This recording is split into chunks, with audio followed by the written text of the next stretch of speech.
यहाँहरूमध्ये संसारभरिका केवल देशभक्त, जनभक्त, शासित, शोषित, आफ्नो श्रममा रमाउने श्रमजीवीहरूमा मात्रै म अधिवक्ता नरहरिनाथ योगी नेपालगञ्जको तर्फबाट नमस्कार। बडा दशैं 2082 को हार्दिक हार्दिक हार्दिक शुभकामना। आदरणीय दाजुभाइ तथा दिदीबहिनीहरू, हामीले हरेक चाडपर्व र दिवसका शुभकामना आदान प्रदान गर्दा 99% आम मानिसहरूबाट सबैलाई शुभकामना व्यक्त गरिएको हुन्छ। त्यो जायज छैन, त्यो न्यायोचित छैन र त्यो आधुनिक सभ्यता सुहाउँदो पनि छैन र खास गरी त्यो आम श्रमजीवी दाजुभाइ तथा दिदीबहिनीहरूको विरुद्ध त झनै खतरनाक छ भन्ने कुरा मैले निवेदन गर्न चाहे। किनभने जसले सबैलाई शुभकामना व्यक्त गरिरहनु भएको छ, उहाँको मनसाय देशद्रोही, जनद्रोही, हत्यारा, बलात्कारी, भ्रष्टाचारी, बेइमान, गद्दारहरूलाई शुभकामना व्यक्त गर्ने होइन। तथापि उहाँले व्यवहारमा सबैलाई शुभकामना व्यक्त गर्दा उनीहरूलाई पनि शुभकामना पुगिरहेको हुन्छ र यसकारण मैले यो पहिलो प्रयासको सुरुवात नै कहाँबाट गर्दैछु भन्दा हामीले अभिव्यक्त गर्ने हरेक शुभकामनामा पनि त्यस्ता अपराधीहरू र निरीहहरूको पक्ष र विपक्षमा त्यो शुभकामना र घृणा व्यक्त गरिएको हुनुपर्दछ। यसैले मैले सामाजिक सञ्जाल फेसबुकमा चलाउन थालेको 3 वर्ष अगाडिबाट धेरै प्रयास गरेँ। मेरो प्रयासको स्वरूप अहिले थोरै साथीहरूले मात्रै छुट्याएर केवल शासित, शोषित, श्रमजीवी, देशभक्त, जनभक्त, आफ्नो पसिनामा रमाउने मानिसहरूलाई शुभकामना भनेर लेख्नुहुन्छ। तर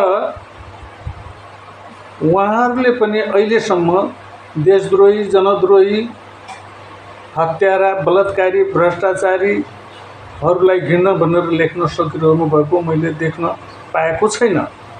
अब यो बडा दशैं 2082 को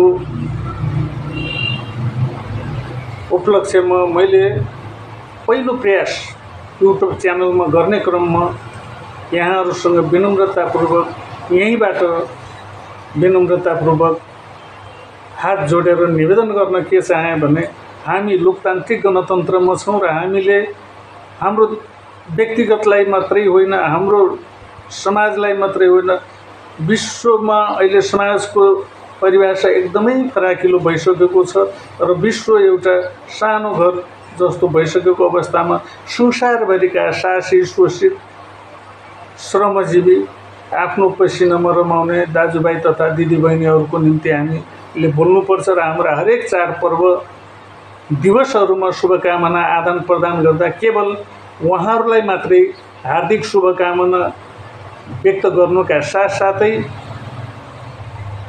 जसरी हामीलाई शासक, शोषक, भ्रष्टाचारी, हत्यारा, बलात्कारीहरूले अत्यन्त क्रूरतापूर्वक हाम्रो शोषण गर्दछन्, हामीलाई हत्या गर्दछन्, हाम्रो बलात्कार गर्दछन् र हाम्रो